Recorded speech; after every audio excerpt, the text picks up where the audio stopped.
and welcome to Sophie & Co. I'm Sophie Shevardnadze. NSA leaks have revealed there is very little left of the idea of privacy. Phones are tapped, the internet is tracked. Is there a way to slow it down, to fight or reverse it? Or should we just face reality and accept the new world order? R.I.P. Rest in privacy. The world is in mourning for innocence lost. Edward Snowden's revelations confirmed the worst-case scenario. They know, they always knew. Technology has made Big Brother even bigger. Omniscient, omnipotent. Gadgets know more about you than your best friends. All your most personal information is available at the touch of a button to Big Brother. Social networks have substituted rumors and mapped connections. Governments loom behind it all, claiming you're protected. How safe is your info? How far should surveillance go? Is sacrificing privacy worth claims of security? And our guest today is Dr. Richard Stallman, software freedom activist and programmer, recently inducted into the Internet Hall of Fame. He's joining us live from Brussels. It's really great to have you with us today, Dr. Stallman. Thank you. Now, we know that you don't own a phone. Why is that? Well, I do have a phone, but it's not a mobile phone. The reason is mobile phones are surveillance and tracking devices. The phone system is constantly finding out where the phone is, and they generally keep a record of this for months or years, and that information is available to Big Brother very easily, and I consider that oppressive. But it's worse. They can be remotely converted into listening devices, because the software in the phone, and even if it's not a smartphone, it is a computer with software that can be changed remotely through what's called a back door, which means it receives commands from somebody else to do something. And what this back door can do is install software changes without asking the supposed owner of the phone. And this has been used to remotely convert them into listening devices. The book Murder in Samarkand by Craig Murray describes one example of this. So basically, once it's converted, it listens all the time, and it transmits all the time. And if you try to turn it off, well, it doesn't really turn off. It pretends to be off and continues listening and transmitting. And this is part of why Snowden told the journalists who interviewed him to... What are you using? What are you using? How do people get in touch with you? Oh, well, mostly through email. I also have a phone in my office. Of course, I'm not there. And people can phone the Free Software Foundation, which will connect them with me one way or another. So people do reach me. If the NSA wanted to track you down right now, they wouldn't be able to trace you? Not so easily. Now, I'm not trying to prevent an investigation of me. I'm not against the ability of the state to investigate people when there's some grounds, a suspicion that they can take to a court and say, please approve various kinds of searches of this person. That needs to be done because we need a state to do a lot of things, including catch criminals and prosecute them. Unfortunately, the plutocratic states today, they only want to catch the small criminals. The giant criminals, they're too big to jail. But we do need that, and I don't want to make that impossible. What I object to is making a dossier about everyone all the time, because then if the state wants to get somebody, even for a bad reason, the state can get tremendous amounts of data and can always find something to punish that person for. So we should design our digital systems so that they're not recording data about everybody all the time. They should be able to start recording data about somebody when a court gives an order to investigate that person.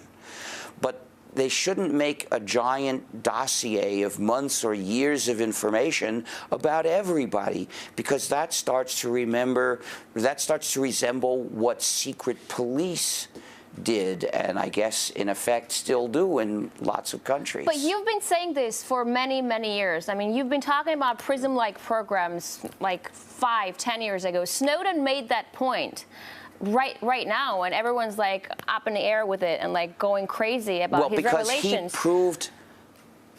But how does it make you feel? How does it make you feel? Why didn't nobody listen to you when you were saying the same thing? I'm very happy that Snowden told us what the U.S. government and some other governments are really doing, because I had no proof. I've been saying for many years, if we look at the Pat Riot Act, I won't call it patriot, because this is as unpatriotic as you can get in a country based on an idea of freedom.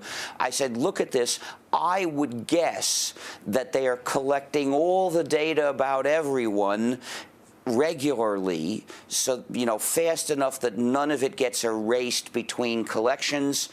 But that was just a guess. So thanks to Snowden, we know that in some cases, specifically phone calls, the U.S. government is actually doing this. And we know that there are other governments that do surveillance without even the flimsy limits of the U.S. government.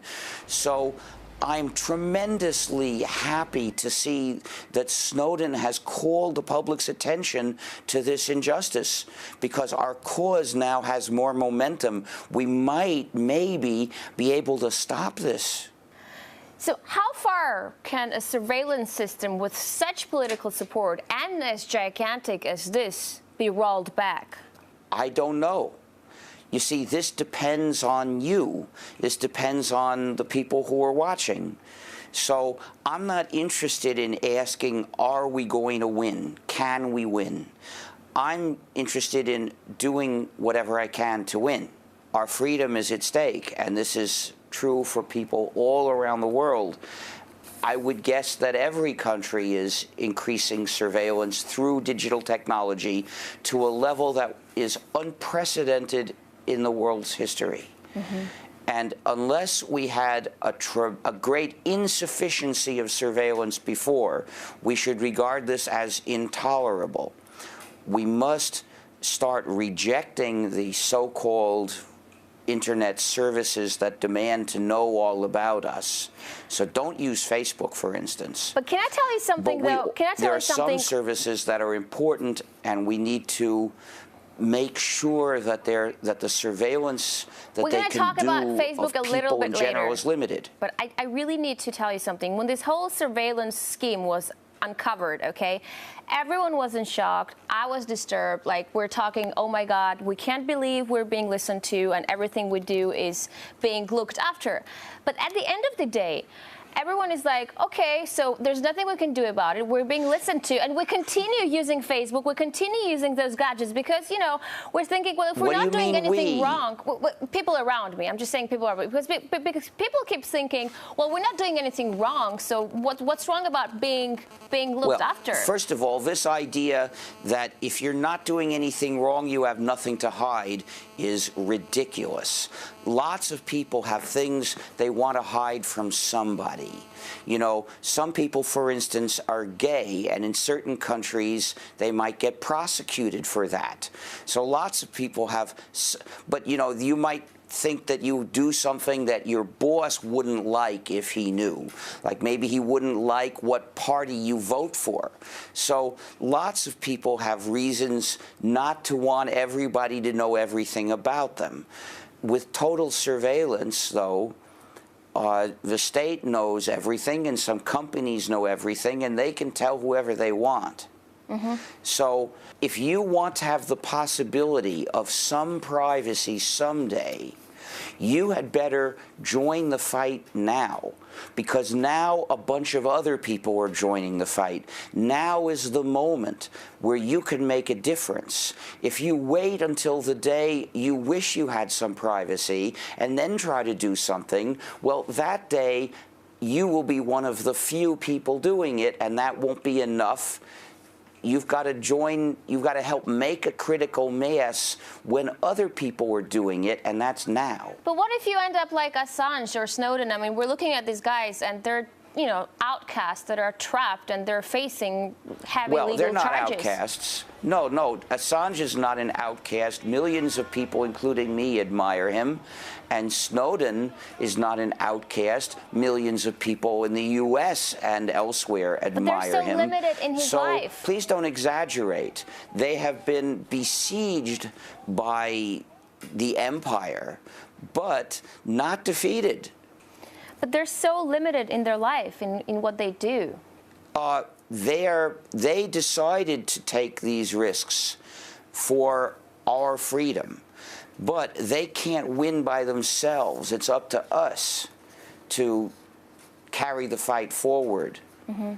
And in any case, by the way, Snowden will find a way to get to asylum.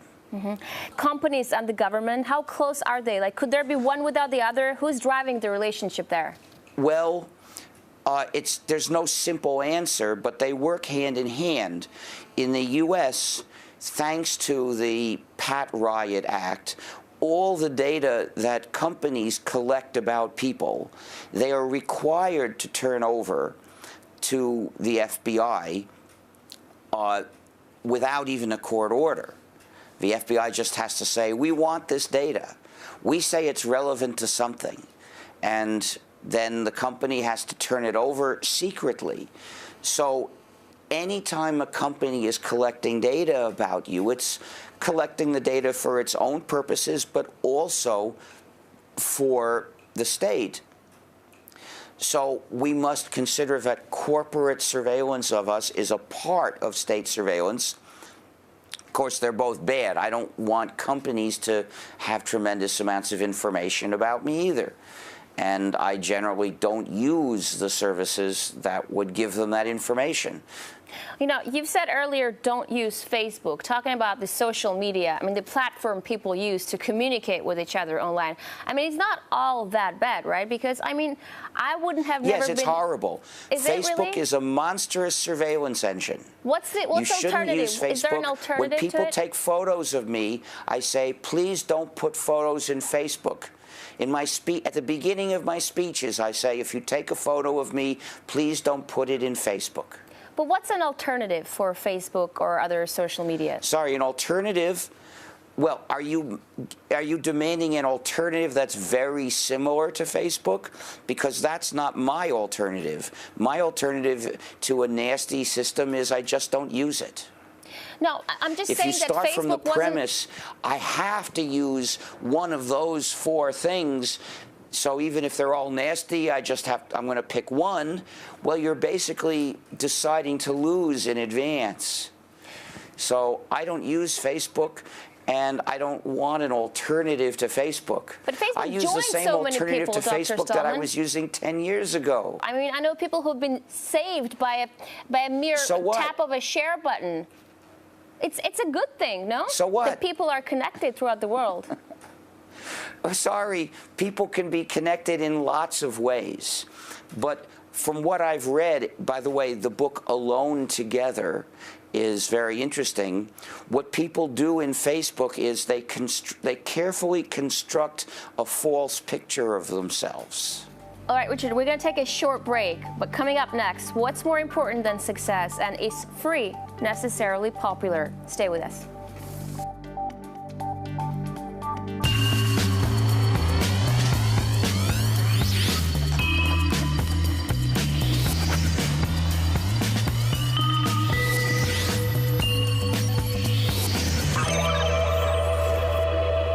Welcome back to the show. Our guest is software freedom activist and guru Dr. Richard Stallman, and we're talking about the big brother reality of the surveillance state.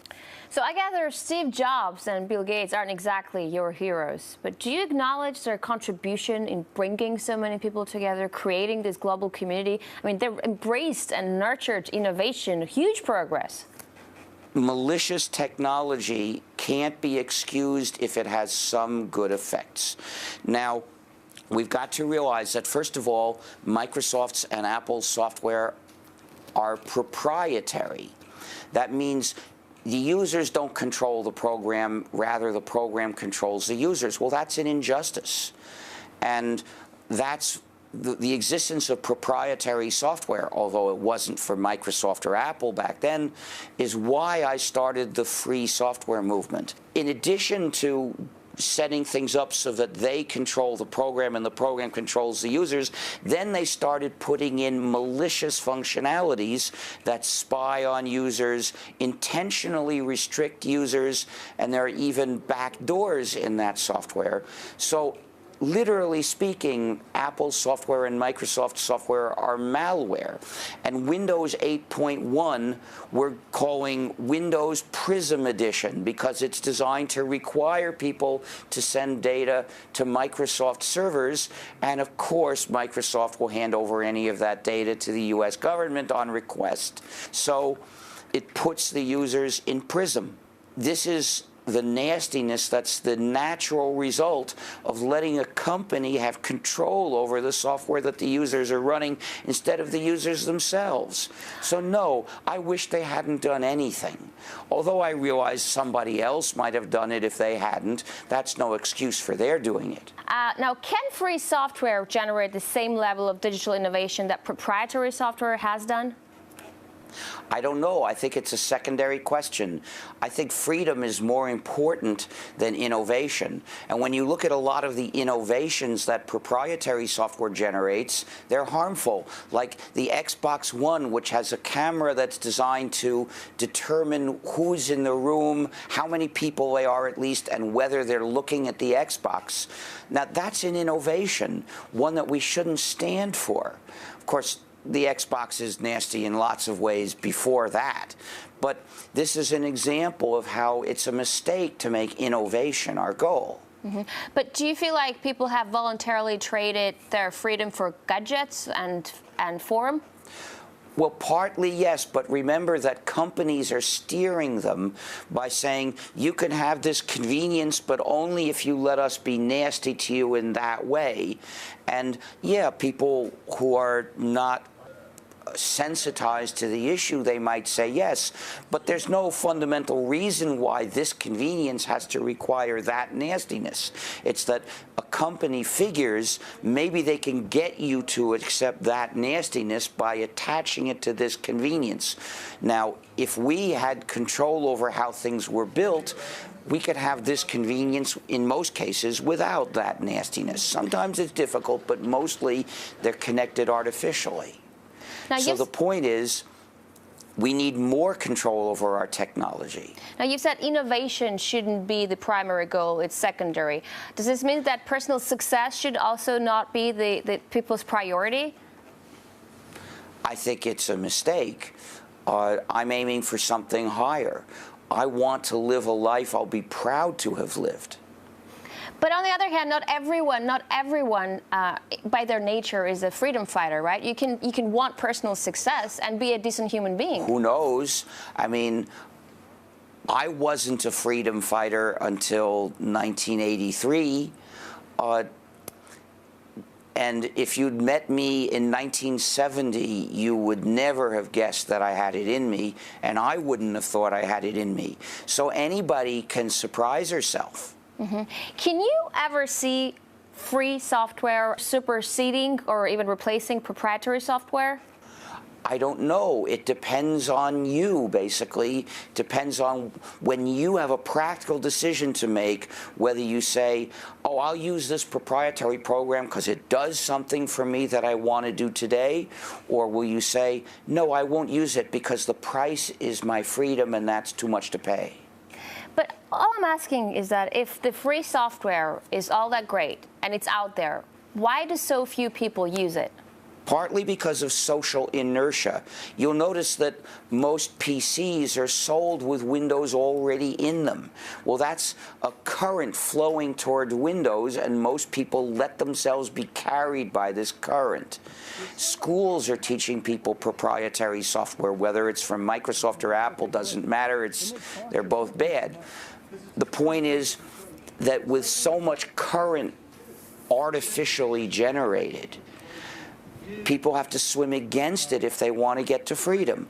So not everybody is determined enough.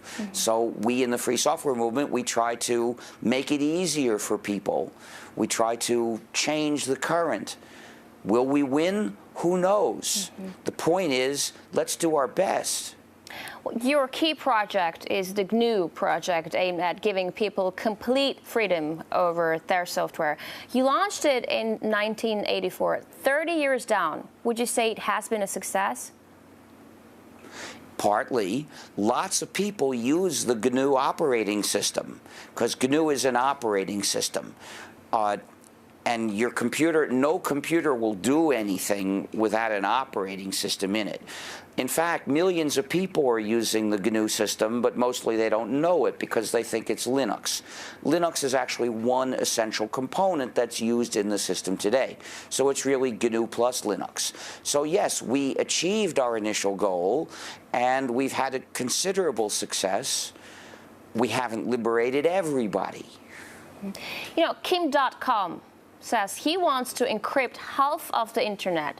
Can you give me or our viewers some quick tips on how you can actually encrypt email or protect myself online privacy? Well, we have free software for encrypting email and other files, and you shouldn't trust any encryption program unless it's free software and the encryption is being done by your copy on your computer. Encryption in a server is not trustworthy. How do you know they're not saving a copy before they encrypt it and giving it to the NSA? So you got to encrypt it in your machine. Our program for doing this is called the GNU Privacy Guard, or GNU PG. I see you're wearing a little sign that says, "Don't be tracked, pay cash." Do you always pay cash? Just about always. What? I will use my credit card to buy airline tickets. Oh, so you have a credit card. Since they insist on identifying me anyway, I don't lose anything by paying with a credit card then. What do you make of the whole Bitcoin concept? Well, Bitcoin seems like a solution to some problems, but it's not anonymous. I think we need a payment system where the payer is anonymous. The payee doesn't have to be anonymous, but it has to be set up so you can pay to access a web page and do so anonymously. But is there such thing as complete anonymity? Well, there is in theory, but I'm not saying we need total anonymity. We need anonymity for the one who's paying to access the website. However, it's okay if the website operators are not anonymous in receiving this money. After all, we want them to pay their taxes. Dr. Stallman, what would you say to people who, in light of the recent events, are saying privacy is dead, that's it, and everything else is an illusion? Internet freedom is an illusion. They're being defeatist. Maybe they're suffering from a shock that's leading them into despair. But the fact is, privacy has a better chance now than it has had for the past decade or so, because now we have a lot of people who know that there's a problem and how big it is. We need to establish sufficient privacy in our communications that a government official can talk to a journalist without being caught. That's the amount of privacy that society absolutely needs if we want to keep control over what the government is doing. Dr. Richard Stallman, thank you very much for those interesting insights. That's it for today. You were with Sophie & Co. and me, Sophie Shepard-Natze. I will see you next time. Thanks for watching us.